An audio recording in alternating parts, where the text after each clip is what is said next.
Alright guys, guess where we are? We are in my new car.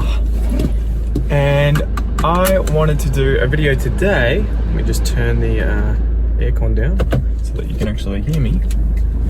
I wanted to do a video today about buying a new car, the process that I went through, and also why I'm giving away my old car to one of you guys for free, okay? We're gonna be running a competition, and you guys, one of you guys who signed up to something at Aussie English will win my old wagon, which is a beast, right? She is old, reliable, cheap to repair, and a really good family car, first family car and road trip car.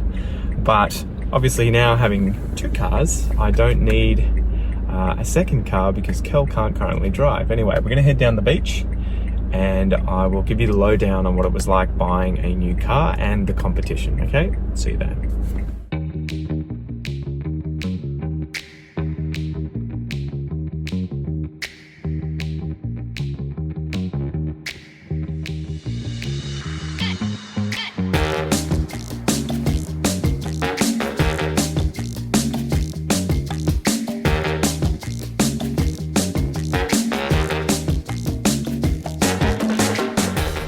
Right guys, so here we are. We're at the beach.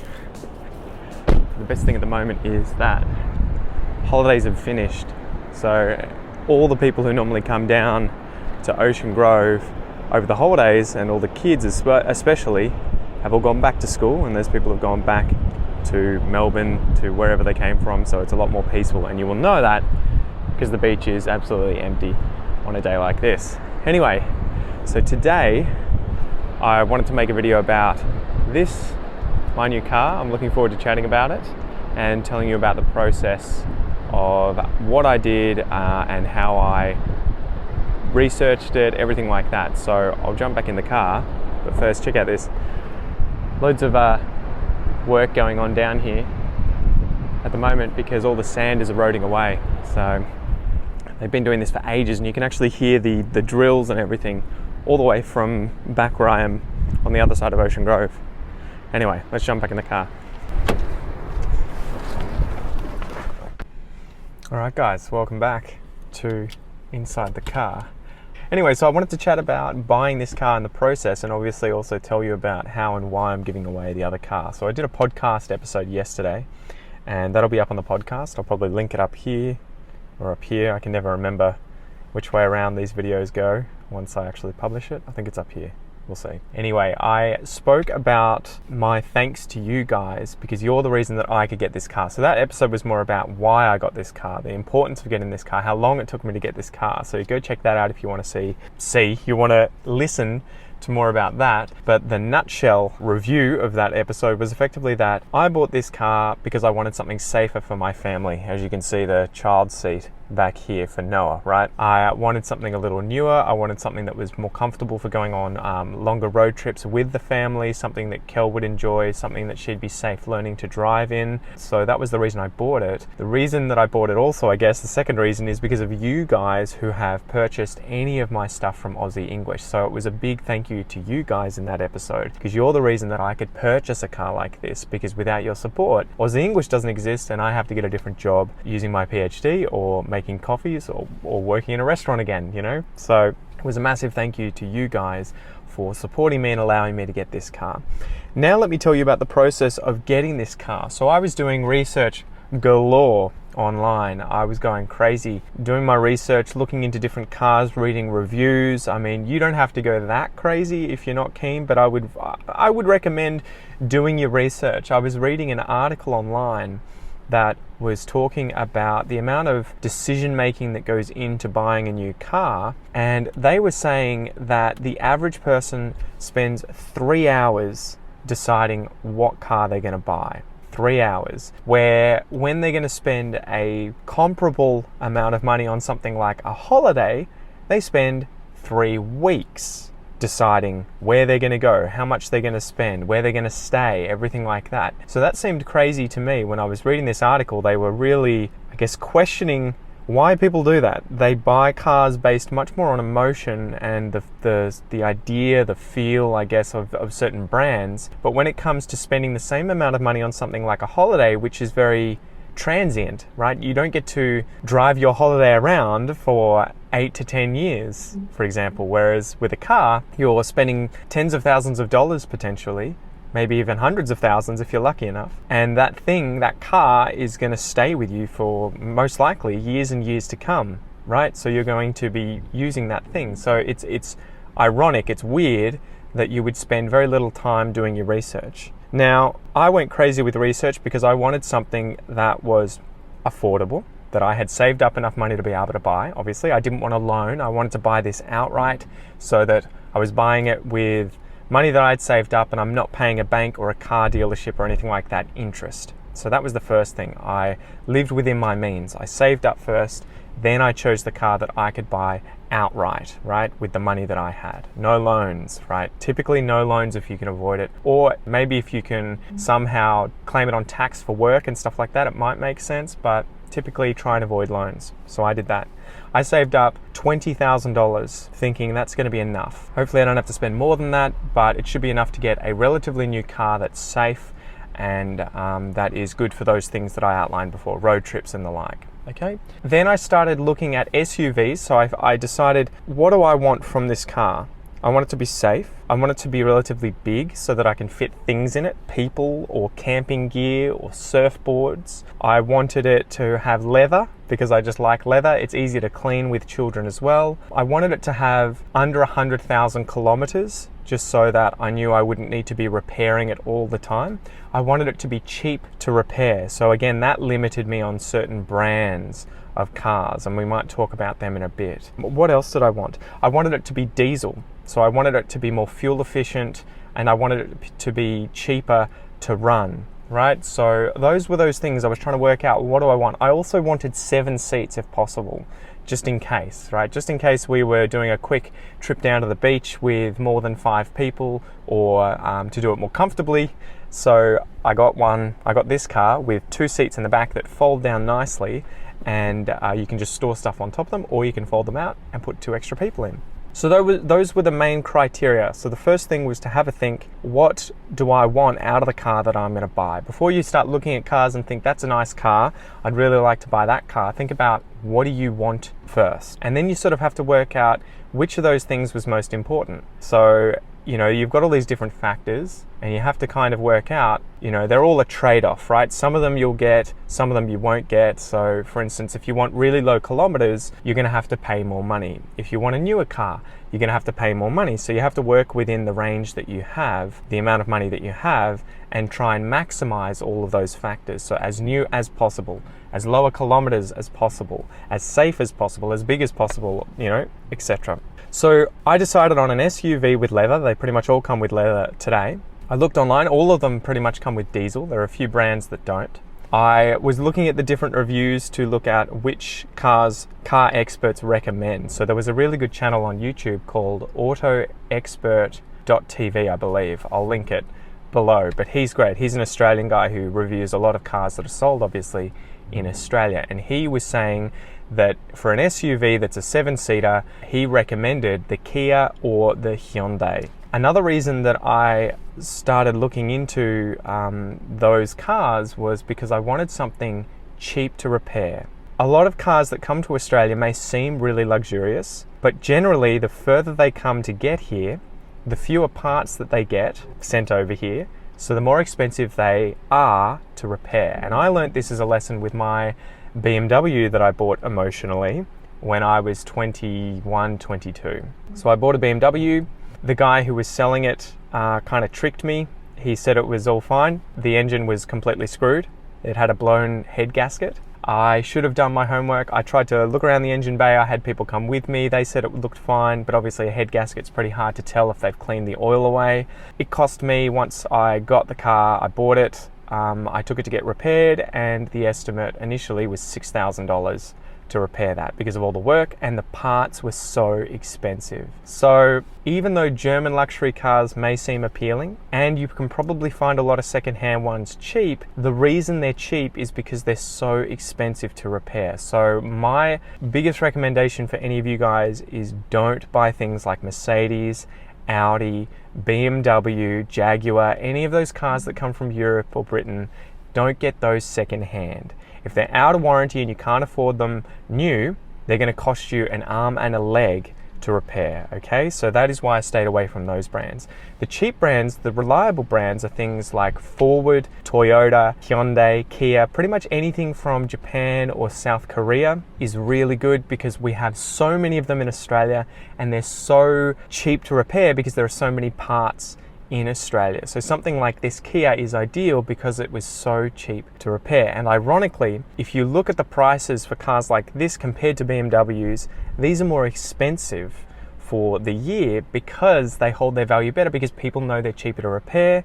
They don't lower the price because they know they're a nightmare, they're a black hole of money. So that was pretty much what I did. For a long time, I was then looking on websites like Gumtree, Facebook Marketplace, and mostly carsales.com.au, and trying to find the best deal. I was doing it first for a week or two to get an idea of prices. So, you can select the kind of cars you want, you can select the year, the kilometers, the price, and you can see all of the different models that are available in the country, the state, your town, and then get an idea, get a feel for the different prices and what people expect. Once you've done that for a little while, and again, obviously it requires patience. I did this for probably 2 months, 3 months. I was just getting online, I was looking at prices on a weekly basis of the different cars that I wanted, and I was waiting to see if a deal would pop up. After you've done that for a number of weeks, you'll get an idea of the price range, the kilometer range, the quality range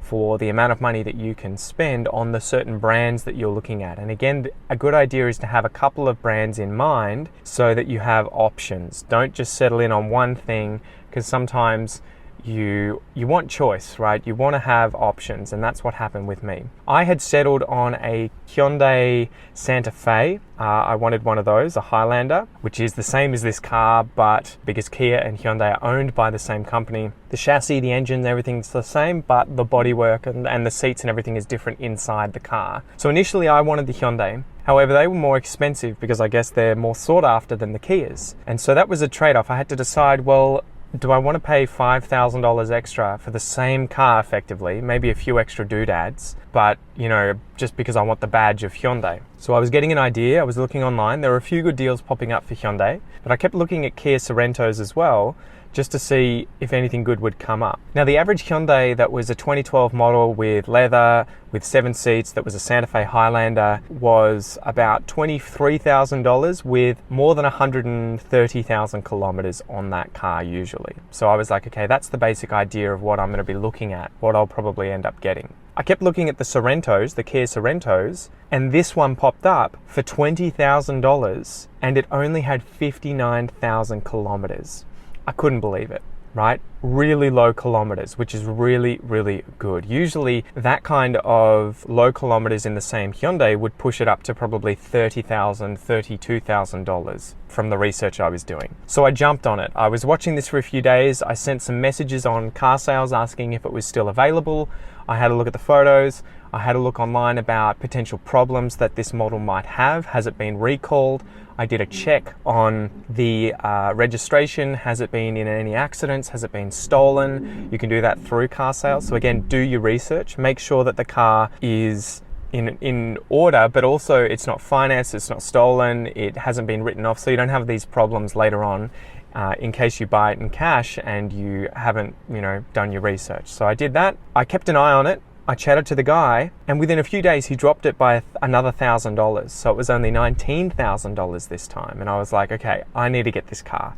There are no other deals currently available for a comparable car, one that is really low kilometers, relatively new, leather, 7 seats, a Kia Hyundai, really safe, lots of airbags, everything like that. So I jumped on it. I sent him a message, and this is where I tried to bargain him down further. I said to him, if I get it today, would you take $18,000 in cash?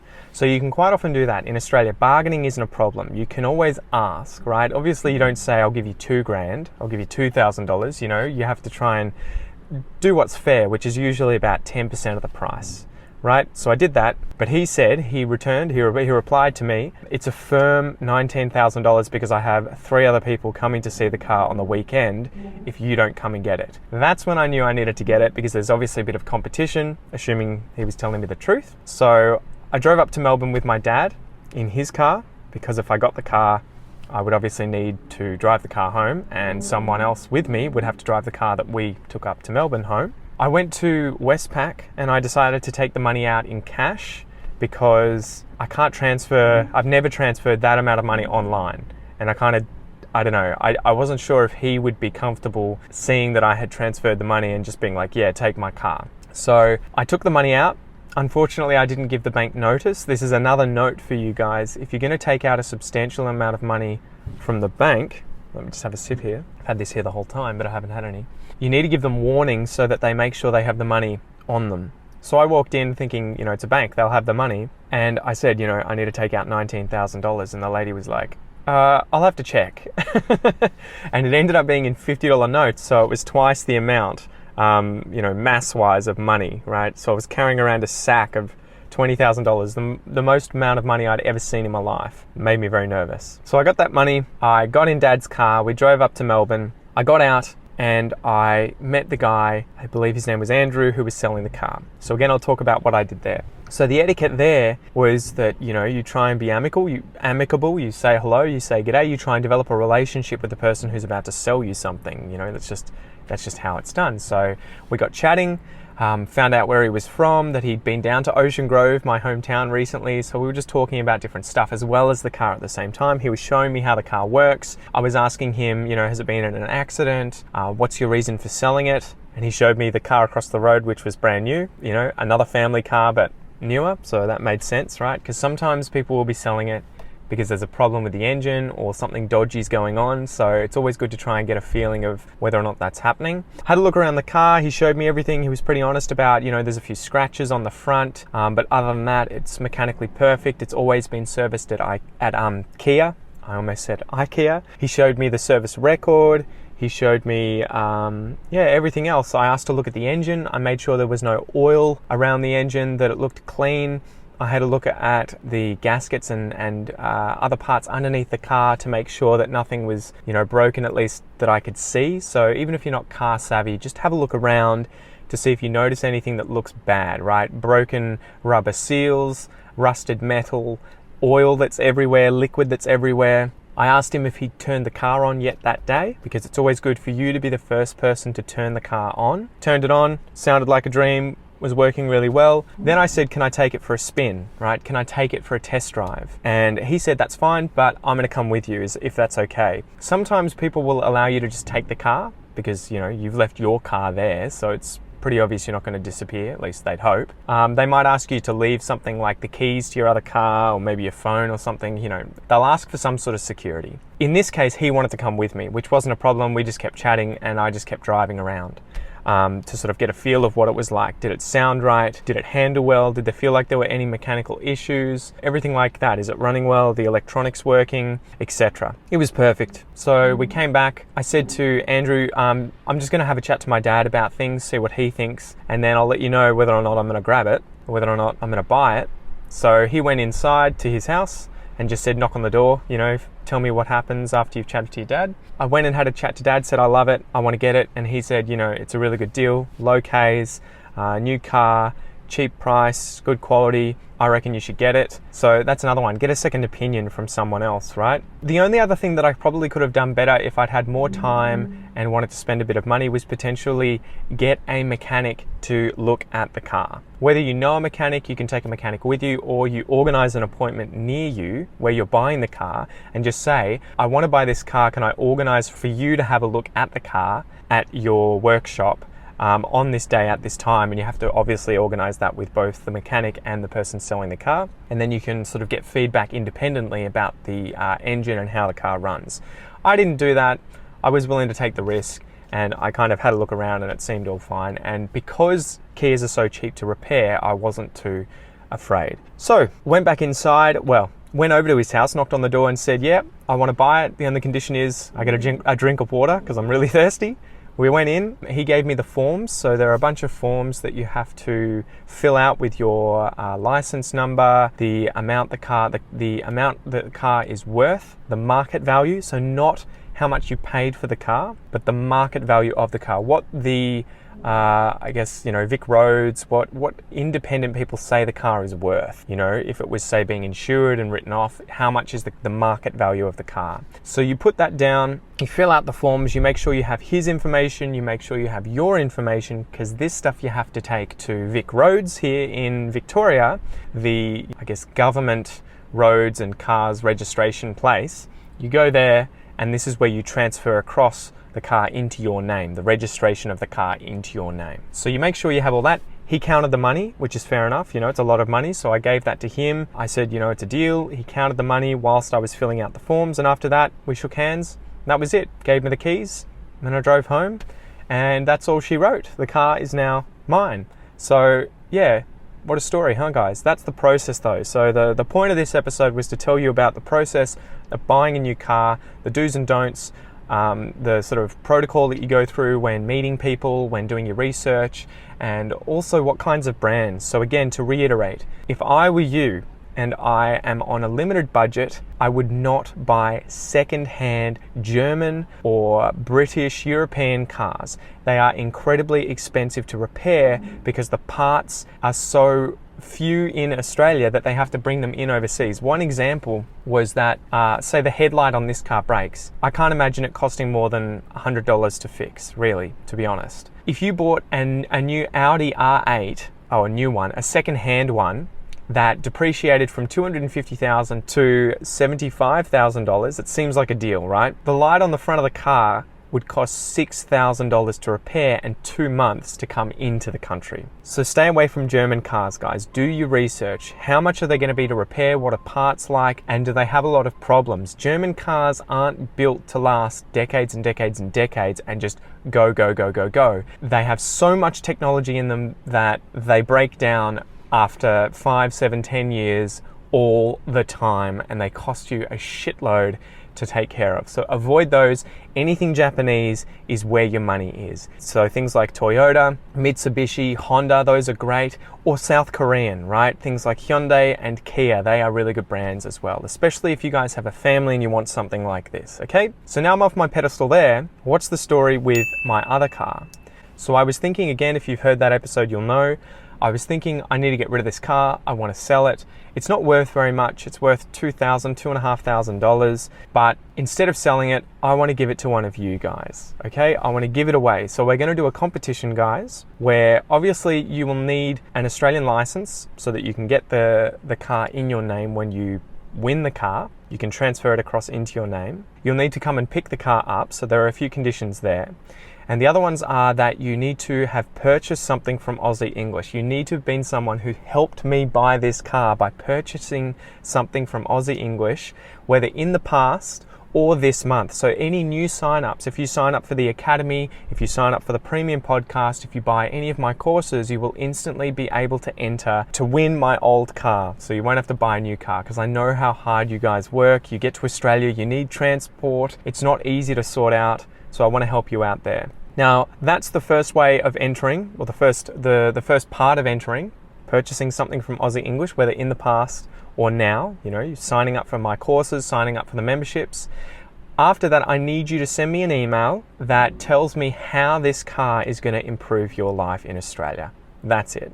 You can send me a short video telling me how the car is going to improve your life. Maybe you can get to work. Maybe you can drop the kids off at school. Maybe you want to go on a road trip. So you can be as descriptive as possible, right? Let me know. Or you can write a short email of a few hundred words. And again, let me know how that car is going to improve your life in Australia. Okay, so hopefully that makes sense. Again, to reiterate, you need to have purchased something from Aussie English, whether this month, I'm going to run it for 30 days, or in the past.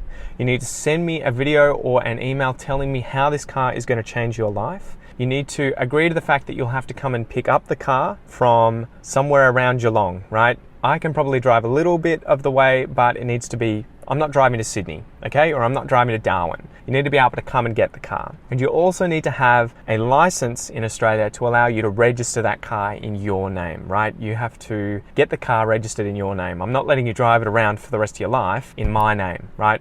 It's going to be your car. So that's about it. That's all I really wanted to cover. Thank you so much again, guys, for supporting me. This is, a very small thing that I can do to say thank you to you guys. Oh, I should mention what the prizes are. There's going to be 3 prizes, right? There'll be first place, which will be the car, and 12 months membership in the Aussie English Academy. So you'll have access to everything in the Academy and the podcast for 12 months for free. If you have a current membership, it'll just be added to the top of that. If you don't, you'll be able to sign up for that membership and you'll just automatically get 12 months free at the start of it.